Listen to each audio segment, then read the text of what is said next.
Malien cɛ ni muso denmisɛnnin mɔgɔkɔrɔba aw bɛɛ lajɛlen ni su aw ni sɔgɔma aw ni wula bref aw ni ɲankuma aw bɛ k'an lamɛn ka bɔ yɔrɔ yɔrɔ an ka foli ani tanu bɛ ka taga aw bɛɛ lajɛlen ma. Malien su in na an sigira an bɛna sɔrɔ ni su kora dɔɔni mais o t'a la parce que an ye élément min sɔrɔ élément in nafa kama an tɛ se ka garder an kelen an b'a partager ani bɛɛ ni ɲɔgɔn cɛ. Bi ye sibiri bi ye septembre kalo tile 17 aw denkɛ n'aw balimakɛ don Dirisa Mɛmɛnta. M'a ɲini aw fɛ i n'a fɔ kɔrɔlen aw y'a deli ka kɛ cogo min na aw ka video in a ka partager kosɛbɛ aw ka kɛrw bila aw ka commentaire caman kɛ o b'a to an bɛ kisi jugu tɔɔrɔ ma minnu bɛ video k'a censurer. Video a y'a partager kosɛbɛ a ɲɛ b'a la titre kelen de b'an bolo bi o titre ye jumɛn o ye ko min bɛ senna Mali kɔnɔ bi ni o ye terrorisme kɛlɛ ye ni o ye jatigɛwale kɛbagaw ye an y'a fɔ bɛɛ ye k'a fɔ ko laɲini de bɛ mɔgɔ ninnu na an y'a fɔ bɛɛ ye fana k'a fɔ ko janfa de talen don ka Mali sɛgɛrɛ an y'a fɔ bɛɛ ye fana k'a fɔ ko janfanci ninnu tiɲɛnikɛla ninnu u bɛ don ni da minnu ye a dɔ ye jumɛn k'a essayer ka communauté opposer ɲɔgɔn na k'a kɛ n'a fɔ ko non gɛlɛya de bɛ Maliens ni ɲɔgɔn cɛ o de la u dɛsɛlen don ka bɛn siyako kɛlɛ de bɛ o de la u ma se ka bɛn walima sɛgɛn yɛrɛ de kɛlɛ bɛ o de la u dɛsɛlen don ka bɛn walima développement tanya de don o de la u tɛ se ka bɛn jamanaden dɔw de tɔɔrɔlen don o de la kɛlɛ min ka juguya an y'a yira bɛɛ la k'a fɔ ko Mali ye victime de complot la complot min ni an bɛ se ka fɔ complot international don complot international don o terrorisme min bɛ a kɔrɔ an ye kuma caman fɔ aw ye ka kɔrɔ an tɛna segin olu kan bi nka su in na an ye élément dɔ sɔrɔ élément dɔ bi a bɔra mɔgɔ min na mɔgɔ min ka kumakan don mɔgɔ min don a b'a ko cɛ la a b'a ko cɛ la ko in daminɛna k'a to a cɛ la waati la a tun bɛ mɔgɔ murutilenw fɛ nka waati nana se i n'a fɔ caman y'a faamu cogo min na k'a fɔ ko nin ko in tɛ ko laban ta ye k'a fɔ ko nin ko in tɛ ko ɲuman ye ko sira ɲuman tɛ wa caman y'a faamu k'a fɔ ko u kun nɛgɛnna k'u bila fili la wa caman y'a faamu fana k'a fɔ ko olu kun dusura kojugu caman y'a faamu k'a fɔ ko olu kun filila u y'u ka fili ko dɔn u segir'u kɔ ka segin ka na ko Mali ye kelen ye ko a tɛ tila ka segin ka na ko Mali armée kan ka kɛ kelen ka segin ka na ko ni mɔgɔ kan ka kɛlɛ kɛ ko kan ka kɛlɛ kɛ Mali de ka segin ka na k'u bɔra kalama ko janfa min bɛ sen na ko Malien bɛ k'i bolo di ɲɔgɔn ma janfa in k'a kunbɛn gɛlɛya min bɛ ka na k'a kunbɛn an ye élément dɔ sɔrɔ su na a élément in mɔgɔ min kumakan don Musa Asharatuman ni mɔgɔ min b'a dɔn kosɛbɛ rébellion kuma ni image ni fɛnw la i b'a y'a la ale bɛ MSA kunna ni waati na MSA ni Gacha kɛlen don k'u tɛgɛ di ɲɔgɔn ma u ni Mali armée tɛgɛ bɛ ɲɔgɔn bolo u ka terroriste kɛlɛ Menaka u ka terroriste kɛlɛ Gawo an y'ale ka élément dɔ sɔrɔ a bɛ ka ɲɛfɔli dɔ kɛ élément dɔw b'a kɔnɔ élément minnu ni bɛɛ kan k'a mɛn bɛɛ kan k'a faamu espère bɛ Mali la a espère bɛɛ kan ka nin élément in sɔrɔ o de la an nana ni élément ye su in na n bɛna élément in k'a la a élément in a bɛ tubabukan na nka a tubabukan an b'a lamɛn dɔɔni o la an bɛ sɔrɔ ka continuer k'a bayɛlɛma aw ye bamanankan na pour que minnu fana bɛ yen n'olu bɛ jamana kɔ kan n'olu b'an lamɛn n'u bɛ fɛ k'an dɛmɛ nka n'u tɛ ko in ɲɛdɔn kosɛbɛ u m'a faamu kosɛbɛ olu fana bɛna se ka fɛn sɔrɔ fɛn min n'u bɛ se k'u appuyer a kan ka Mali dɛmɛ n'a ye k'u appuyer a kan ka Mali gɛlɛya k'a faamu an ye élément min sɔrɔ a ka jan dɔɔni a bɛ se fo miniti 18 dɔɔni ma nka n'an sera ka miniti 10 sɔrɔ a la an hakili o bɛ sɔn ka wasa kɛ seereyaw b'a kɔnɔna la témoignage b'a kɔnɔna la exemple concret bɛ a kɔnɔna la o kuma o de la n b'a ɲini aw fɛ video in aw ka partager kosɛbɛ mɔgɔw ka nin sɔrɔ surtout aw ka partager kosɛbɛ an balima minnu bɛ halisa n'u bɛ fili la minnu nɛgɛnnen don halisa k'u bila terrorisme na minnu nɛgɛlen don halisa n'u jigi dalen don rébellion kan minnu nɛgɛlen don halisa n'u bɛ k'u yɛrɛ disi gosi k'olu ti siran Mali ɲɛ u ti siran armée ɲɛ minnu nɛgɛlen don halisa n'olu kɛlen don k'u nɔrɔ a la ko indépendance minnu nɛgɛlen don n'olu kɛlen don k'u nɔrɔ halisa hali ko autonomie u k'a dɔn k'a fɔ ko Azawadi ko kuma ko sogo don u k'a dɔn k'a fɔ ko Azawadi ko kuma ko sogo don u k'a dɔn k'a fɔ ko Azawadi ko kuma ko sogo don ko wa ko fɛn bɛ k'u bɛlɛn fɛn bɛ k'u bɛlɛn fɛn min n'u ma Azawadi ko kuma in dabila fɛn min n'u ma autonomie ko kuma dabila fɛn min n'u ma rebelle ko kuma dabila fɛn min n'u m'u nɔrɔli k'u disi gosili dabila Mali contrôle la ko fɛn bɛ k'u bɛlɛn fɛn min ni a dalen ka jan ni u jɔlen ye fɛn min ni olu tɛ dɛ min bɛ k'u su u tɛ se k'a kunbɛn o kuma waati sera u k'a dɔn k'a fɔ ko mɔgɔ bɛ se ka fili nka ni waati sera i kan ka bɔ fili kɔnɔna la parce que n bɛ nin kuma in fɔ ka caya parce que n b'a dɔn bi bi in na mɔgɔ caman bɛ yen u nɛgɛra ka don terrorisme na u y'a ye waati dɔ la k'a fɔ ko tiɲɛ yɛrɛ la nin ye kolankolon ye manamana ko don nin t'anw ka ko ye mɔgɔ minnu bɛ k'an bila a la olu ti Mali la minnu bɛ ka wari bɔ olu ti Mali la minnu bɛ k'a tɔnɔ dun olu ti Mali la a bɛ ka kɛ ka minnu nafa olu ti Mali la a bɛ ka kɛ ka minnu nafa olu ti an faw ye an baw tɛ an kɔrɔw tɛ an dɔgɔw tɛ mais anw de taalen don an yɛrɛ don a kɛlɛ la ko anw ye terroriste ye anw de bɛ ka sa anw de ka so bɛ ka ci anw de muso bɛ ka faga anw de denw bɛ ka faga mɔgɔ caman bɛ terroriste la bi minnu bɛ k'u sigi k'u miiri nin yɔrɔ in na nka u dusukun tɛ ka se ka u lasɔn k'a fɔ k'u ka bɔ a la dɔw bɛ yen nɔ siran don u tɛ ka se ka bɔ a la an bɛ dayɛlɛ olu ye k'an tɛgɛ jan u ye k'a fɔ k'u ka bɔ a la u ka segin ka na faso ma u ka segin ka na Mali ma parce que ko laban ta tɛ minnu fana bɛ yen caman bɛ yen bi hali sema yɛrɛ kɔnɔ bi caman bɛ sema kɔnɔ bi minnu tiɲɛ yɛrɛ la u y'a faamu k'a fɔ ko in taara ka bolo dan kɛ u bɛ fɛ ka bɔ u t'a dɔn u bɛna bɔ cogo min na u t'a dɔn u bɛna bɔ waati min na an b'a f'u ye ko cɛya de ye k'a dɔn ko n filila ka segin kɔ k'o ye cɛ de ka baara ye o kuma disi gosi ni fɛn ninnu k'o ka jɔ u ka segin ka na pendant qu'il est encore temps pendant qu'il est encore temps o kuma vidéo a partagé Musa ka aga Sharatman ka élément yan b'a kala an ka foli b'a ye an ka foli bɛ Gamu ye an ka foli b'u n'u ka éléments bɛɛ ye k'a fɔ halisa Ala ka bɛn sabati u ni armée ni ɲɔgɔn cɛ et dans les jours dans les mois à venir mois min ka di ne ye o ye k'a mɛn dɔrɔn armée malienne k'o mɛn o dɔrɔn de ka di ne ye Gacha mɛnni man ne tulo la MSA mɛnni man ne tulo la k'a mɛn dɔrɔn ko armée malienne ni min bɛ se ka rôle min jouer a kɔnɔ k'o jouer a kɔnɔ ka sanga ni a ka compétence ye o de ka di ne ye dans les jours à venir bɛɛ ka fara ɲɔgɔn kan k'a kɛ armée ba kelen bɛɛ k'i tɛgɛ di ɲɔgɔn ma o kuma vidéo a y'a partager kosɛbɛ an b'a kala n y'o fɔ a bɛ n bɛna min jouer a bɛ se minute 10 ɲɔgɔn ma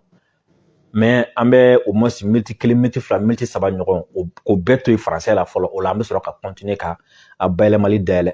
daminɛ ka tila ka yɔrɔ dɔw bɛ yen nɔ n'a sera an b'an jɔ walasa ka aw hakili jigin an ka kumafɔlenw na ka tila ka an sɔnni sigi a kan walasa aw bɛ se ka faamu o kuma vidéo a y'a partager kosɛbɛ vidéo a y'a partager kosɛbɛ an ka foli ani tanu bɛ ka ɲɛsin an dɛmɛbaga ani an kɔkɔrɔdonbagaw n'o ye Sherifu Tiyame Hayidara ye dɛmɛ na tiɲɛ yɛrɛ la u bɛ k'u jɔyɔrɔ fa dɛmɛ na u bɛ k'u jɔyɔrɔ fa an bɛ Sherifukɛ fo nin waati in na mɔgɔ mɔgɔ bɛ yen n'u y'an wele dogo la k'a fɔ an ye ko fura in tiɲɛna k'a fisar'o ma an b'u fo mais k'a fɔ ye ko n'anw tigɛr'i la n'anw tigɛra hali ni miliyari b'i bolo an t'i tɔgɔ fɔ n'an dar'i la an b'i tɔgɔ fɔ hali ni dɔrɔmɛ t'i bolo ni y'an ye ka jagɛlɛya sɔrɔ k'an sigi ka nin fura in ko kuma fɔ an ye seereya minnu sɔrɔ a kan o de kama don furudimitɔw tansiyɔntɔw jabɛtitɔw ani minnu ka furu bɛ ɲini ka sa ka sababuya kɛ cɛya bana ye surtout olu kama parce que n b'a dɔn a fura bɛ kɛ sababuya ye ka furu caman bali sali la ka furuso caman kisi parce que muso bɛ se ka muɲu waati kɔnɔna na nka a tɛ se ka muɲu badabada n ye seereyaw sɔrɔ minnu ka furu sara ka sababuya kɛ nin bana ye o kuma a bɛ se ka weleli kɛ 75 81 64 58 75 81 64 57 video y'a partager an bɛ an bɛ don élément kɔnɔ sa inshallah.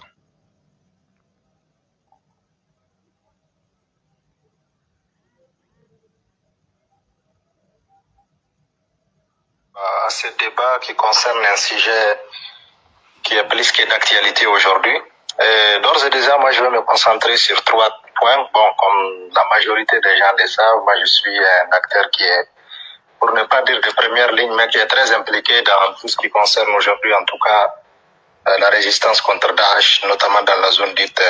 des 3 frontières. Premièrement, ce qui est important de comprendre, c'est qu'aujourd'hui, Daesh,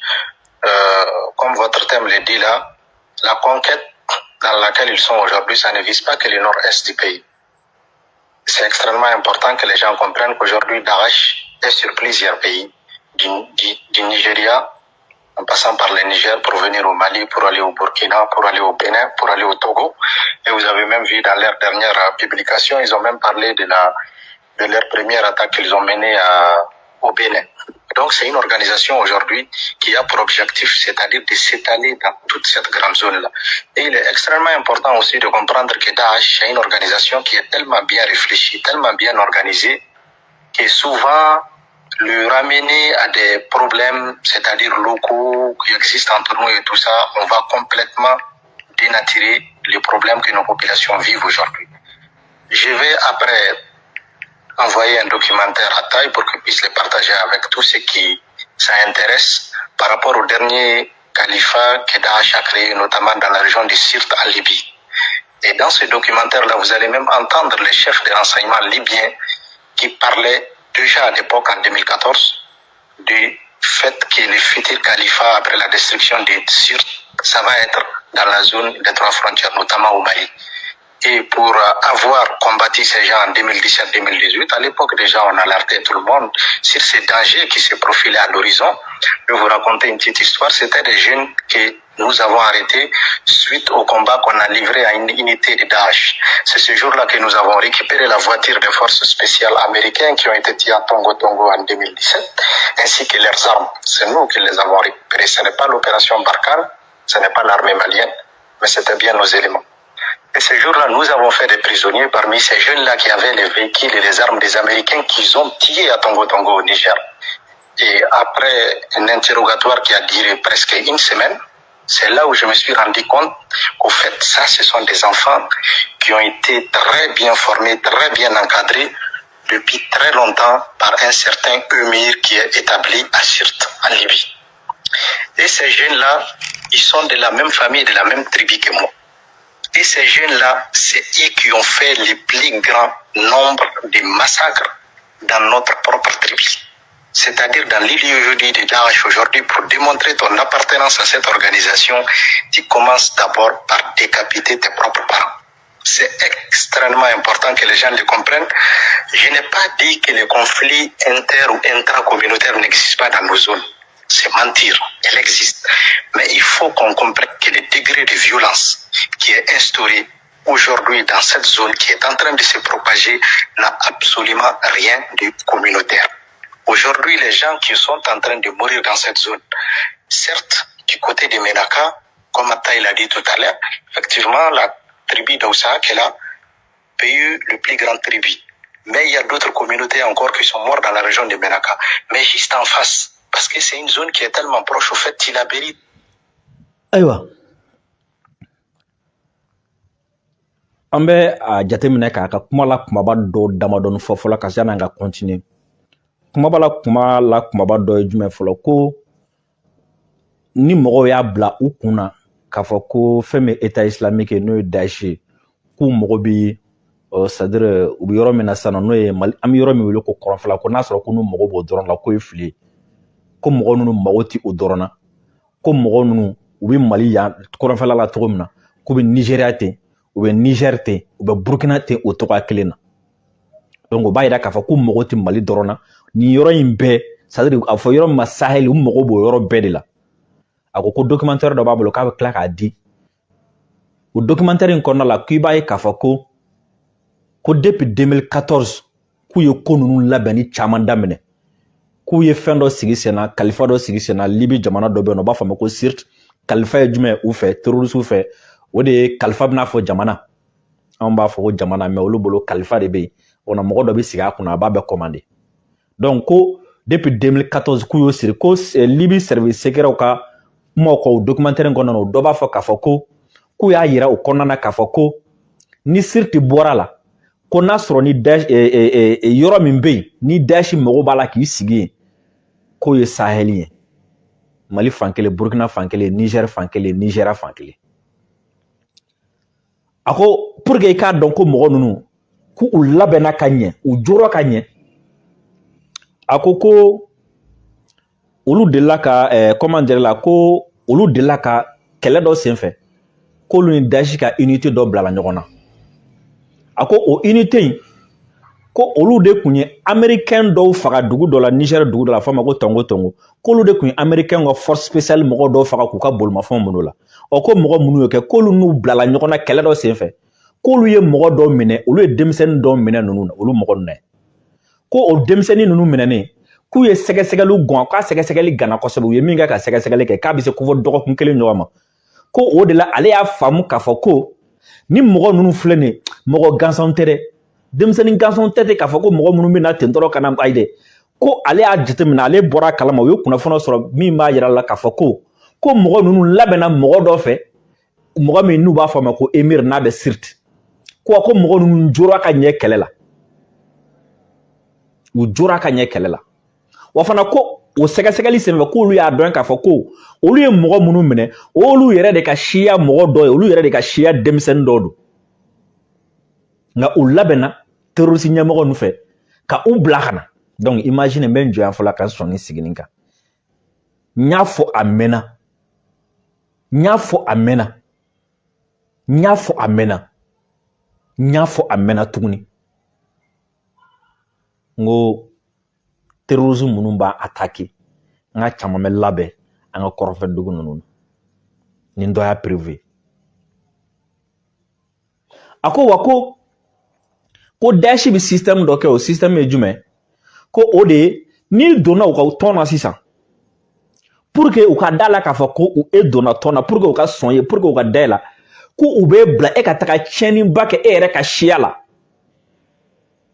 ou bien e ka taa tiɲɛniba kɛ i yɛrɛ ka dugu la ou bien i yɛrɛ somɔgɔw e ka taga tiɲɛniba kɛ o la ni mɔgɔ min sɔnna ka tasuma don a ka dugu la o b'a yira k'a fɔ tiɲɛ na o sɔnna olu ka hakilila ma ni mɔgɔ min sɔnna k'u yɛrɛ ka dugu jeni o b'a yira k'a fɔ k'u sɔnna i ka hakilila ma ni mɔgɔ min sɔnna k'i yɛrɛ ka kabila mɔgɔw faga o b'a yira k'a fɔ k'i sɔnna a bɛna fɔ n'a bɛ film filɛ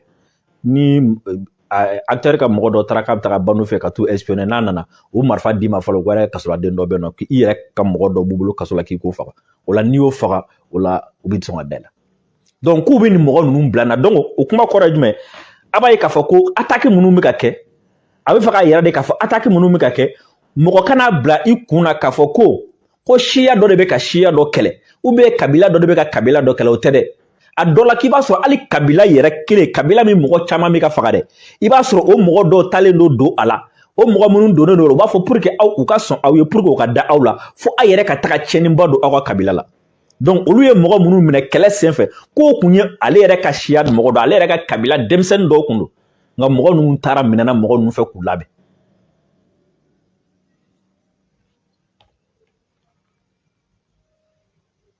Tawa, c'est la porte d'à côté. Pour la petite histoire, je vais vous rappeler que d'autres Touaregs ont été massacrés en masse juste en face de nous, de la même manière. Les mêmes méthodes ont été utilisées, la même stratégie a été utilisée. Ils ont fait ça avec les Touaregs dans la zone de Tilia, vous avez tous suivi ça, 250 personnes tuées à moins de 2 heures, 3 heures de temps. Ils ont continué, ils ont exactement fait la même chose dans la zone de Bani Bango, de Ayuru, de Tiloa et toute cette zone-là. Ils ont massacré sans distinction les Germains qui sont dans cette zone. Alors, a fɛn dɔ fana fɔ min nafa ka bon kosɛbɛ a ko min bɛ ka da olu kan yan mɔgɔw k'a faamu k'a fɔ ko tɔrɔgi wɛrɛ minnu bɛ ala an kɛrɛfɛ jamana na ko ɲɔgɔn bɛ ka da olu kan ye mais o la i bɛ mun ye i b'a ye k'a fɔ ko Mali ta bɛ ka bɔ kosɛbɛ ka tɛmɛ o ta kan parce que apparemment ni mɔgɔ min tɛ jateminɛ kɛ i b'a fɔ ko foyi tɛ ka kɛ Niger Barkhane taara ye tout va bien là-bas foyi tɛ yen k'a sɔrɔ tiɲɛni min bɛ ka kɛ yan population civile kan o ɲɔgɔn fana bɛ ka da yen fana population civile kan parce que a ye Bani Bango min fɔ o ye Niger ye Tillabéri zone ninnu. Par jour, vous pouvez avoir 100 morts, 150. On n'en parle pas beaucoup dans les médias, mais c'est ça la réalité dans ces zones-là. Au Nigeria en face, vous savez, la région de Menaka, la zone de Tilaberi, pour aller au Nigeria, c'est vraiment la porte d'à côté aussi. Et Daesh contrôle toute cette zone-là aujourd'hui. Et les mêmes violences qui sont faites contre nos populations à Menaka, qui sont faites contre nos populations au Niger, c'est la même violence qu'on est en train de faire contre les populations aussi dans l'état du Sokoto au Nigeria. C'est la même chose qu'on est en train de faire contre aussi les populations burkinabé sans distinction aucune. Odo na nya fo awe yango ataki chama mi ka ke Mali koronfele na sisa na ngo mujawo element wa chana ngo element bi bo fo Nigeria kana ataki ke fo Menaka a seglin fle na kumaka ay yoro saba de fo akoko Tilaberi zone bibina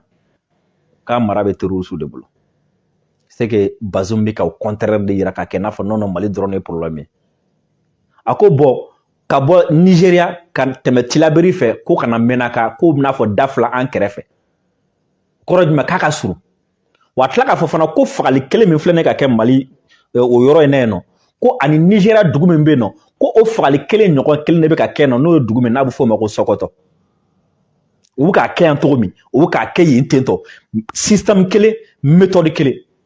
ani Niger Tilaberi u ko fana ke o to kele ne la donc ola iba fam ka fo ko mo be territoire la ola iba fam ka fo ko munu ka attaquer ou ka boro mununa. Donc le degré de violence qui est posé aujourd'hui dans ces zones-là n'a absolument rien de communautaire. C'est une organisation qui est là, c'est la même stratégie qu'elle a utilisée à Sirte, elle l'a utilisée à Raqqa, elle l'a utilisée à Mossoul, en Syrie et en Irak. Je vais vous donner un autre exemple. Elle s'en prennent toujours aux gens les plus riches, les plus nantis économiquement. C'est la stratégie de Daesh. C'est écrit dans leur manière. Ako ka bina na misale weraji.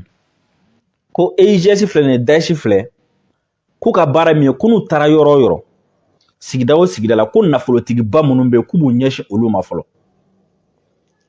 Ako ko sisa me ko u ka sebon yera de be no, c'est-à-dire livre de bolé mo bolo ni sebene be livre munun ko na u ka sebene